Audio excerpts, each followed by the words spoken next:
Reda, vous êtes président de l'Académie algérienne d'allergologie et d'immunologie clinique. Vous êtes également chef de service immunologie au CHU de Bni Msous et vous êtes doyen de la faculté de pharmacie d'Alger. Bonsoir. Bonsoir. Nous sommes en plein 4e vague, professeur Djidjik, aujourd'hui en Algérie. Alors, effectivement, si on compare la situation d'avant, c'est-à-dire au mois de septembre et au mois d'octobre, on avait remarqué une accalmie, une baisse des hospitalisations, pas beaucoup de cas positifs. Ce début de décembre ou fin de novembre, nous avons remarqué que les chiffres bougent, sur le plan, les chiffres officiels. Et ce qui est important, ce sont d'autres indicateurs, c'est ce qui se passe au niveau des hôpitaux. Et là, sincèrement, nous avons remarqué un afflux de malades. Donc, certains services qui reçoivent les patients Covid commencent à être saturés. Certains services de réanimation aussi commencent à avoir des malades. Si je vous prends l'exemple de Bni Msous, le service de réanimation, on a 12 malades en réanimation et un peu plus d'une cinquantaine de malades Covid. D'après les chiffres officiels du ministère de la Santé, on dénombre à peu près 2500 malades hospitalisés actuellement. Aujourd'hui, on a franchi, faut-il le rappeler, aujourd'hui on a franchi la barre des 200 contaminations. 210 cas ont été recensés pour aujourd'hui avec 6 décès supplémentaires. On voit autour de nous le monde, je disais à l'instant, notamment l'Europe qui prend des mesures.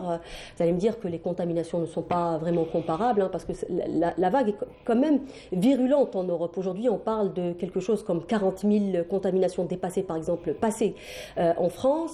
Près de 60 000 contaminations en Allemagne, mais ces pays essayent de prendre des mesures comme le confinement de certaines villes, comme un pays comme l'Allemagne qui a toujours été pour la vaccination comme option, c'est-à-dire qui emprunte aujourd'hui l'obligation vaccinale.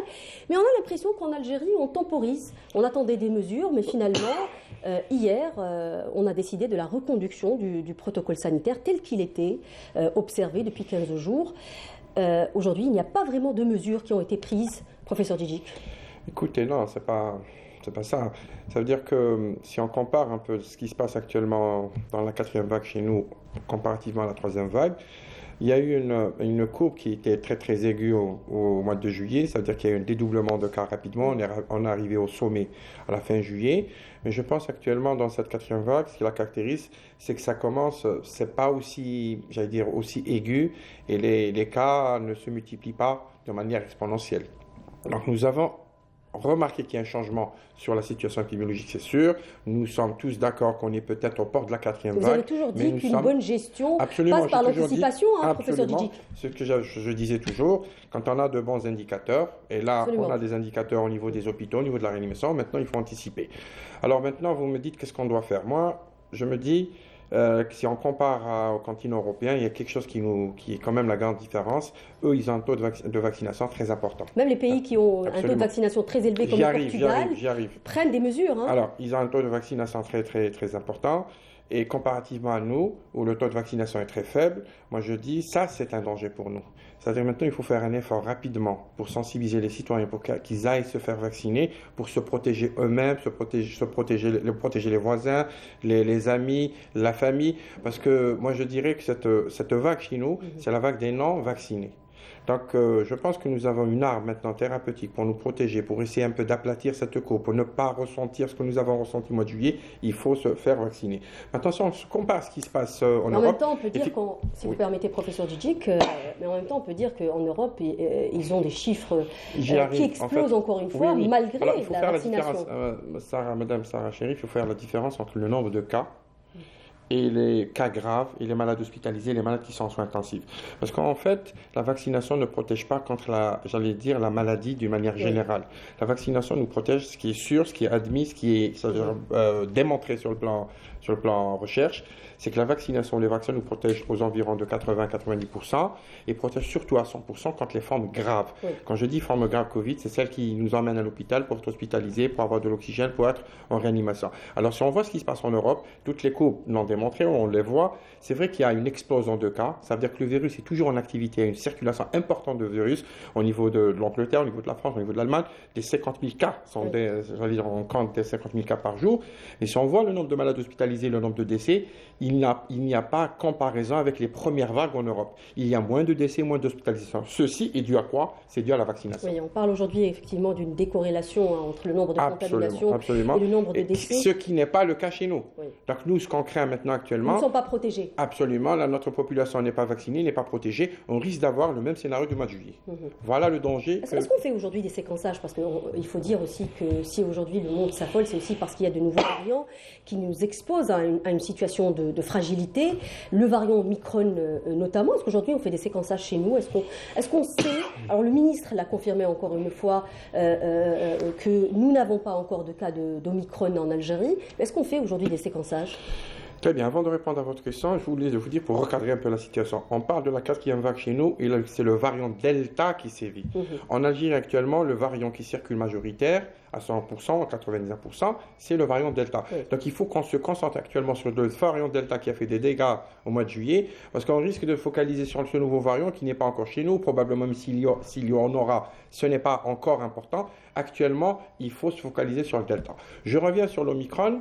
Alors c'est vrai que c'est un variant qui a été décrit maintenant à la fin novembre, décrété par l'OMS comme variant préoccupant, pour des raisons bien sûr qu'on connaît actuellement. C'est parce que ce variant Omicron a des mutations, ou si vous voulez, c'est le variant le plus muté. Sur sa protéine S, on dénombre une trentaine de mutations. Si vous voulez, c'est la souche ou le variant qui est la plus éloignée de la souche d'origine de Wuhan. On parle même des nouveaux virus. On se pose la question, est-ce qu'il s'agit c'est un SARS-CoV-2, mais qui a une nouvelle virus. identité, j'allais dire, au niveau de sa protéine S, totalement changée. Alors, ce changement mutationnel, ce qu'il faudrait savoir, que les mutations, c'est un phénomène naturel dans le fonctionnement normal des virus, quand ils infectent, quand ils font le cycle viral. Il y a des mutations qui arrivent de manière aléatoire. Mais en fait, ce qui se passe chez l'hôte et le virus va être sélectionné, ce sont les variants qui auront des caractéristiques nouvelles. Quelles sont ces caractéristiques qui nous intéressent, que l'OMS essaie de suivre? Est-ce que ce nouveau variant, ce profil mutationnel, arrive à changer la transmissibilité ou l'index de transmission? Ça veut dire, est-ce qu'il sera plus transmissible en comparaison avec le Delta, par exemple, ce qui sévit actuellement? Est-ce qu'il a une grande virulence en comparaison avec l'ancienne souche Delta, le variant Delta? Est-ce qu'il échappe au système immunitaire? Est-ce que les vaccins n'arrivent pas à être efficaces? C'est ça les 4 caractéristiques qu'on essaie de voir dans les nouveaux variants. Dans l'Omicron, ce qui est sûr actuellement, ça je peux vous le dire de manière sûre, ce qu'on voit, j'ai vu une courbe ce matin qui est venue d'Afrique du Sud, le variant Omicron en Afrique du Sud, dans une semaine, il sera le variant majoritaire. Ça veut dire quoi? C'est une notion importante ou c'est une information importante? Ça veut dire que si on compare la vitesse de transmission des deux variants, l'Omicron est supérieur. Ça veut dire qu'il va prendre la place du Delta. Il l'a pris au niveau de l'Afrique du Sud. Maintenant, les quelques cas qui sont en Europe, c'est une question de temps. Et on ne peut pas empêcher un virus de circuler. On a beau fermer toutes les frontières, c'est une question de temps. Même le variant Omicron sera en Algérie dans quelques semaines. On y reviendra en tout cas. Je n'ai pas répondu au séquençage. Les mesures. Oui, est-ce qu'on fait des séquençages aujourd'hui? Alors en Algérie, malheureusement, le seul centre de référence qui fait des séquençages, c'est au niveau de l'Institut Pasteur d'Algérie. C'est vrai qu'il essaie de faire le maximum. Ça reste insuffisant si on veut rapidement détecter ces variants Omicron. Il fait le maximum. Je pense qu'on va en avoir dans quelques jours ou dans quelques semaines, mais certainement, on ne pourra jamais empêcher l'arrivée d'un variant. Alors qu'est-ce qui a changé aujourd'hui, professeur Djidji? Pendant longtemps, on a dit que la Covid-19 épargnait les enfants. Écoutez, maintenant on sait que le variant Delta, parce que maintenant c'est le variant Delta qui sévit dans le monde, même s'il y a l'Omicron qui démarre, 10 000 cas, mais c'est le variant Delta. Alors le variant Delta, l'une des caractéristiques du variant Delta, c'est qu'il touche un peu l'enfant. Mais quand on voit les différentes strates ou catégories d'âge d'enfants, en fait, plus on descend, là c'est la catégorie des enfants adolescents, c'est-à-dire entre 15 et 17 ans qui sont les plus touchés, plus on descend dans les catégories, moins on a la Covid grave. La même chose chez l'enfant, il n'y a pas eu beaucoup de mortalité. Je pense que la mortalité chez l'enfant, d'une manière générale, elle est estimée à 0,1%, et plus on monte dans l'adolescence, il y a eu quelques cas. C'est-à-dire que plus on ressemble à l'adulte, plus on fait un Covid sévère, et plus il y a de la mortalité. Voilà, donc c'est l'une des caractéristiques du variant Delta, c'est pour ça qu'il y a plus d'enfants qui sont touchés. Voilà. Maintenant, je reviens un peu sur l'Omicron, ce qui a été dit. Effectivement, la bonne nouvelle, c'est que le profil mutationnel, il y a des mutations qui ont atténué un peu la virulence en comparaison avec le Delta. Jusqu'à ce jour, il y a eu un décès de l'Omicron et toutes les formes décrites actuellement, ce sont des formes bénignes. Donc, il se pourrait que c'est une sélection d'un variant qui donnerait un simple rhume. Et peut-être, je dirais la bonne nouvelle, qu'on assiste un peu à une adaptation du virus à son hôte, qui a un grand équilibre, et ça deviendrait un coronavirus banal, comme tous les coronavirus qui donnent des rhumes, et probablement la fin de la pandémie. Justement, je rappelle à ce propos que l'Agence européenne des médicaments a déclaré hier que la plupart des cas justement d'Omicron dans l'Union européenne semblaient être légers, mais il faut quand même rassembler plus de preuves pour déterminer si le spectre de gravité de la maladie est différent de celui de tous les autres variants. J'aimerais rester peut-être un professeur Djidik sur les enfants, parce que à partir d'aujourd'hui, vous savez que les enfants sont chez nous en vacances. Les vacances scolaires ont été avancées justement pour cause de la propagation de la pandémie. Qu'est-ce qu'on craint aujourd'hui pour nos enfants et quelles sont les mesures qu'on pourrait prendre? Là, c'était une mesure urgente, c'était celle de fermer les écoles le plus rapidement possible, vraisemblablement après la détection de plusieurs cas dans certaines écoles. Qu'est-ce qu'on craint finalement? Alors, ce qu'il faudrait savoir concernant les enfants, deux grandes choses. D'abord, l'enfant, on vient de le dire, n'est pas touché comme l'adulte. Donc, moins de Covid grave, donc moins de formes graves, moins de mortalité. Donc, l'enfant lui-même n'est pas touché comme l'adulte. Ça, c'est une première information, même si le Delta touche un peu plus d'enfants. La deuxième chose qu'il faudrait savoir, l'enfant est un grand... C'est l'Omicron qui arrive, donc on ne sait pas vraiment l'Omicron, pour le moment, on le laisse de côté, on ne sait pas beaucoup de choses, on sait qu'il est bénin, mais je parle maintenant de la situation qu'on vit actuellement. Oui. Absolument. Maintenant, concernant les enfants, ce sont de grands propagateurs. Donc c'est probablement, ça s'est démontré, tous les travaux en Europe ont démontré que ce sont les enfants qui contaminent les adultes et qu'on démarre des clusters, des foyers et j'allais dire des pics.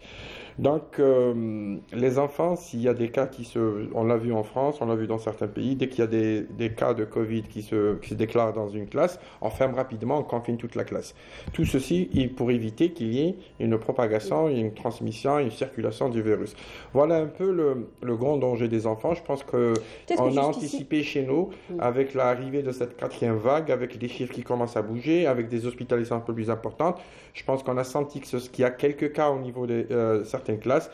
Eh ben, je pense que le ministère de l'Éducation a bien pris cette mesure d'avancer un peu les vacances scolaires. Ceci permettrait un peu de ralentir cette circulation et cette transmission des enfants pour les adultes. Oui, mais est-ce que vous n'avez pas l'impression quand même qu'on ne prend pas suffisamment de mesures, professeur Djidik, parce que écoutez, c'est une mesure importante d'arrêter l'école. Est-ce que c'est une solution d'arrêter l'école, professeur Djidik? Non, mais écoutez, nous sommes en guerre, pour reprendre un peu le terme de certaines... Mais il faudrait peut-être prendre d'autres mesures. Oui, on y arrive. Oui, à côté. En fait, au niveau du conseil scientifique du ministère de la Santé, on en a discuté pendant 2-3 réunions, de la possibilité d'autoriser de vacciner les enfants. Je pense que ça aussi, c'est important. Ça reste toujours volontaire, bien sûr, sans obligation. Non, il n'y a pas d'obligation, ça je rappelle très bien, il n'y a pas d'obligation pour la vaccination, mais pour le moment en Algérie, on n'autorise pas à vacciner les enfants. Alors pour vacciner les enfants, il y a deux grandes questions aussi. On peut vacciner un enfant, surtout les enfants qui ont des maladies chroniques, ça c'est une indication médicale. Donc ça, il faut l'autoriser, ça c'est une indication médicale. Maintenant, deuxième chose, ça c'est un peu aussi, il faut revenir à l'éthique. On peut vacciner les enfants parce qu'ils transmettent le virus aux adultes. Ça, on cherche l'immunité collective. Donc, elle n'est pas, c'est-à-dire le bénéfice ne revient pas directement à l'enfant, mais à la collectivité, à la société. C'est l'essence même de la vaccination. Absolument. Professeur Djidik. Maintenant, vacciner un enfant pour protéger un adulte, ça aussi, ça a été fait partout. Il y a 150 pays qui le font. Ils n'ont pas attendu les essais cliniques, mais même s'il y a certains laboratoires pharmaceutiques maintenant qui ont démarré des essais cliniques chez l'enfant, mais je pense que ces 150 pays ont démarré la vaccination chez l'enfant. Il y a même des pays qui vaccinent même les tout petits, les nourrissants, jusqu'à 6 mois. Donc voilà, je pense qu'au niveau de notre pays, nous allons probablement dans les jours qui suivent autoriser la vaccination chez l'enfant, au moins dans la catégorie 12-17 ans. La première catégorie, c'est les enfants qui vont aller au collège, au lycée, qui font du sport. Je pense que ça, c'est important de protéger ou de vacciner cette population. Et je pense que cette mesure va pas tarder à venir autoriser, sans obliger, bien sûr, quiconque. La vaccination reste un acte volontaire. Oui. Alors, le comité scientifique a justement proposé d'autres mesures. J'imagine notamment la généralisation du pass vaccinal, progressive, je le rappelle. Et puis, il y a aussi l'éventualité, ça a été dit par le docteur Akhamour, l'éventualité de refermer les frontières. Professeur Djidik. Écoutez, Est-ce que c'est à l'ordre du jour? Pour la fermeture des frontières, c'est pas le conseil scientifique, c'est pas de ses prérogatives. Mais moi, mon point de vue, mais vous suggérez, je donnerai mon point de vue concernant la fermeture. On n'arrête pas la circulation des virus en fermant les frontières. Nous l'avons vécu avec le variant Delta, où tous les aéroports du monde étaient fermés. Ça n'a pas empêché le variant Delta de sévir un peu partout sur cette planète. Donc le virus continuera à circuler, quel que soit, on ferme pas. Et il faut dire que les variants peuvent apparaître même sans mouvement. Alors voilà, de même pour l'Omicron, on a des doutes maintenant. C'est vrai quand les premiers cas étaient au niveau de l'Afrique du Sud, ensuite au niveau de quelques pays africains, des pays voisins au niveau de l'Afrique du Sud, mais on a vu des pays comme en Scandinavie, en Suède, je pense qu'il y a eu des cas où aucune personne n'a voyagé, ni en contact. Bon, on a des hypothèses que c'est un variant qui est apparu chez des immunodéprimés qui ont hébergé lentement ce virus. Il y a eu un équilibre virus. On parlait aussi du taux de vaccination qui est très bas. Qui aurait favorisé justement la bien sûr, c'est le taux de vaccination très bas qui favoriserait les mutations. Je reviendrai sur le pass sanitaire. C'est une mesure, bien sûr. Ce que nous avons remarqué malheureusement chez nous, c'est le taux de vaccination qui est très faible. Donc il y a comme un refus de la vaccination chez nous. Vous allez me dire, en comparaison avec certains pays où la vaccination a marché plus ou moins, on arrive à des taux de 70%, 80%. Ça dépend des catégories. J'ai vu hier aux États-Unis, on est arrivé quand il s'agit d'une catégorie de personnes supérieures à 65 ans, à 100% de personnes. En moyenne, ils sont à 70%. Mais chez nous, les chiffres sont très bas. Oui. Mais je pense que l'être humain est un peu partout sur cette planète. Il faudrait peut-être pousser, pas rendre obligatoire la vaccination, mais faire des passes sanitaires de manière intelligente. Ce qui a fait bouger un peu la vaccination en Europe. C'est en obligeant les gens d'avoir un pass sanitaire pour aller au stade, pour faire du sport, pour aller dans un centre commercial, pour aller assister au stade. L'obligation. Absolument. Je pense que c'est ça l'intelligence qu'il faudrait avoir, rendre la vie difficile sans pass sanitaire. Ceci rendra indirectement obligatoire la vaccination. Vous pensez que la pédagogie ne suffit pas? Vous pensez que la pédagogie Je pense que ne tout a été pas, fait. Je ne pense pas qu'il y ait un pays qui a pris des bus, aller dans des contrées lointaines pour vacciner. Je ne pense pas qu'il y ait un pays qui a fait dans les bouches de métro de la vaccination. Je ne pense pas qu'il y ait un pays qui a fait des tentes dans les grandes places pour faire de la vaccination. Je pense qu'il y a beaucoup de choses qui ont été faites pour vacciner cette population.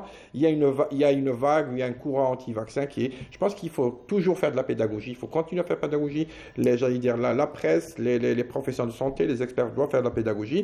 Et aussi sur le plan de décision, il faut prendre ce courage de rendre un peu obligatoire le pass sanitaire. Aussi pour certains métiers, notamment vous parlez des professionnels de la santé qui sont très peu vaccinés. Très peu vaccinés aussi. Ça aussi, je pense que peut-être ça aussi, c'est une autre mesure. On pourrait peut-être rendre obligatoire chez certaines catégories professionnelles dans certaines institutions. Les écoles aussi, institutions importantes de l'État. Je ne comprends pas comment des ministères, on n'oblige pas les gens à avoir un pass sanitaire dans des ministères, des institutions stratégiques. Donc les hôpitaux aussi. Il est impensable que quelqu'un se déplace dans un hôpital pour se soigner, il chope le virus parce que le médecin ou l'infirmier est malade. Donc tout ceci, je pense que ça mériterait de la réflexion et aller imposer des choses de manière intelligente pour, quand on est venu de le dire, cette obligation directe. Qu'est-ce que vous en pensez, professeur Djidik, de cette troisième dose, revenir un peu sur cette troisième dose? Oui. C'est vrai ce que vient de dire mon collègue professeur Djabla. Il a parfaitement raison. D'un côté, on est en train de faire des choses, on avance, on n'a pas beaucoup de données, on apprend chaque jour. Pas suffisamment de recul. Maintenant, ce qui est sûr, il y a des données, il vient de le dire, la baisse des anticorps qui a un peu affolé tous les professionnels de santé. Quand on mesure les anticorps générés contre la Covid-19 après post-vaccination, on a remarqué en moyenne à partir du 6e, 8e, 10e mois, à partir d'une année, quand même il y a une baisse assez importante. Mais c'est vrai qu'on n'évalue pas assez l'immunité cellulaire, qui est un peu la partie la plus importante dans la lutte dans les infections virales. Oui. Donc je pense qu'il faudrait prendre cette composante importante d'immunité cellulaire et pouvoir peut-être développer des tests en parallèle du dosage des anticorps anti-SARS-CoV-2, évaluer cette immunité cellulaire. C'est ce qu'on est en train de faire au niveau du laboratoire. On est en train d'évaluer cette immunité cellulaire, cette immunité humorale générée après ces différents vaccins qu'on donne en Algérie, pour pouvoir avoir une idée quel est le vaccin le plus efficace, quelle est la protection que nous confère plus, quel vaccin qui nous donne plus d'immunité cellulaire en comparaison de l'immunité humorale. Donc tout ça, tout le monde travaille sur ça pour avoir une idée. Maintenant, en attendant, quand on n'a pas assez de données, on ne sait pas ce qui se passe, et on a une baisse de l'immunité, certains essaient de dire qu'il faut peut-être probablement cette troisième vague. Il l'a dit, peut-être prioriser la troisième dose. Excusez-moi, oui, troisième dose, prioriser cette troisième dose chez les personnes qui ont une comorbidité, les personnes âgées. C'est ce qu'il disait en tout cas. Voilà. Mais malheureusement, certains pays l'ont généralisé en sachant qu'il y a une baisse d'immunité humorale. Ils se sont dit pourquoi ne pas booster, parce que ça a été défini en France, comme par ça. exemple, aujourd'hui, le pass vaccinal expire au bout. Si vous avez la dernière dose, elle date de 7 mois, votre pass vaccinal expire. C'est-à-dire, chaque 7 mois, les gens vont être appelés à refaire cette vaccination. Si on est toujours dans le danger, s'il y a toujours ces variantes dangereuses telles que le Delta, je pense qu'il vaut mieux se protéger parce qu'on ne connaît pas. Il y a une possibilité de développement de maladie auto-immune chez certaines jeunes personnes, mais probablement, il vaut mieux se protéger contre quelque chose qui est imminent, la mort qui est imminente. Alors, maintenant, la troisième dose, il la faut pour les personnes âgées, les personnes qui ont une comorbidité, et pourquoi pas l'étendre un peu à une catégorie de personnes. Oui. Alors, aujourd'hui, le taux de vaccination chez nous reste très insuffisant. On est à peu près, on va dire, dans les 20% à peu près de population vaccinée, complètement vaccinée. On est à l'aube d'une quatrième vague, on le disait au tout début de cette émission. À quel point cela nous expose à un risque de fragilité, le fait qu'on ne soit pas vacciné, professeur? Écoutez, on est dans la même situation que la troisième vague. Peut-être un peu moins parce qu'il y a 20%, la troisième vague, peut-être il y avait peut-être 5% ou 2-3% de population. Ce serait grave quand même de tomber dans le même scénario, professeur Djidjik. Écoutez, on est censé apprendre de nos erreurs, finalement. Absolument, mais quand des choses ne dépendent pas des professionnels de santé, des systèmes de santé, je pense que c'est difficile. Ça dépend, j'allais dire, d'une composante sociologique où les gens refusent de se faire vacciner. Ça aussi, c'est complètement difficile à maîtriser, à gérer.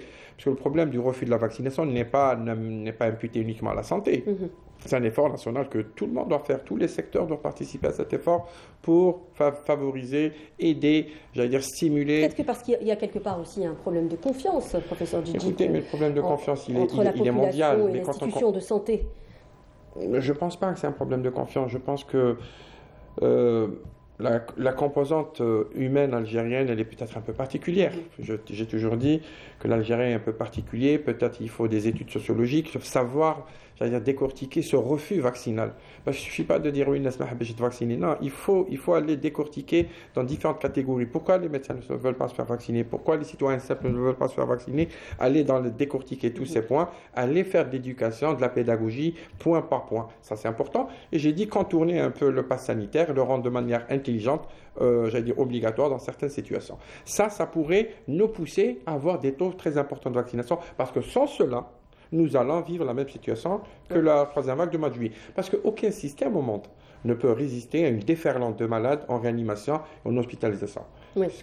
Ça, c'est clair. Je vais faire réagir justement le professeur Djidjik par rapport aux effets secondaires. Écoutez, vous trouvez qu'on n'en parle pas assez? Non, pas du tout. Je pense que à travers cette planète, il y a des datas qui sont connues. En Algérie, en Algérie, vous l'avez dit, d'abord, nous n'avons pas beaucoup vacciné et la plupart des vaccinés sont avec le vaccin Sinopharm qui représente environ les 80% des vaccins. Et connu, ces vaccins à virus anti-atténués ou inactivés ne nous donnent pas beaucoup d'effets secondaires. Donc, les quelques autres vaccins utilisés en Algérie, ce sont des vaccins adénovirus. Mais probablement, il y a eu 1 ou 2 cas, mais il n'y a pas eu beaucoup de cas, j'allais dire, anecdotiques, où il y a eu des décès. À ma connaissance, il n'y en a pas eu. Maintenant, ce qu'il faudrait savoir, on parle beaucoup d'effets secondaires, mais quand on fait la balance bénéfice-risque, le bénéfice des vaccins est largement supérieur en comparaison avec les effets secondaires qui arrivent à un cas sur 1 million, 2 millions. C'est vraiment très très rare. Bien sûr qu'il y a des effets secondaires fréquents, la fièvre, la courbature, mais ça c'est des choses connues qui ne posent aucun problème. On termine, professeur Djidjik, avec une petite question peut-être brièvement. Rappelez, il nous reste 1 minute de temps, rappelez peut-être aux gens qui nous regardent, parce que comme disait tout à l'heure professeur Jaballah, qu'aujourd'hui, parce qu'on voit cette vague de transmission en Europe, on a l'impression que la vaccination n'est pas efficace. Finalement, la vaccination ne protège peut-être pas contre la propagation du virus, mais protège toujours contre les formes graves et les décès. En fait, c'est ça, l'enjeu et le souci, parce que les gens, quand ils voient, on est toujours malade quand on est vacciné. C'est vrai que la situation est compliquée, difficile avec la Covid-19. On n'est pas protégé complètement contre la Covid-19 quand on fait le vaccin. On transmet, même à bas bruit, le virus, on peut tomber malade. Mais en fait, ça, c'est connu, maintenant on le sait, tout le monde l'a admis. Ce qu'il faudrait savoir, que la vaccination nous protège situation qui est vraiment grave. Ça, c'est démontré. Donc, si on veut ne pas mourir, aller à l'hôpital, ne pas être responsable d'une mort d'un voisin ou d'un ami ou d'un parent, il faut se faire vacciner. Ça, c'est clair et c'est démontré. Je pense qu'en Algérie, nous sommes devant la situation de la 3e vague. On a une population qui n'est pas vaccinée, donc on sera dans la même situation que le mois de juillet. Il faut se faire vacciner. Il faut se faire vacciner parce que quand on est en plein vague, ça ne sert à rien de se faire vacciner parce qu'on se protège un mois après. Le vaccin, il faut se prendre à temps. Il faut se vacciner maintenant. On retiendra ce Et la distanciation sociale aussi. Absolument. Retour aux gestes barrières. Merci beaucoup, professeur Djic, d'avoir été avec nous.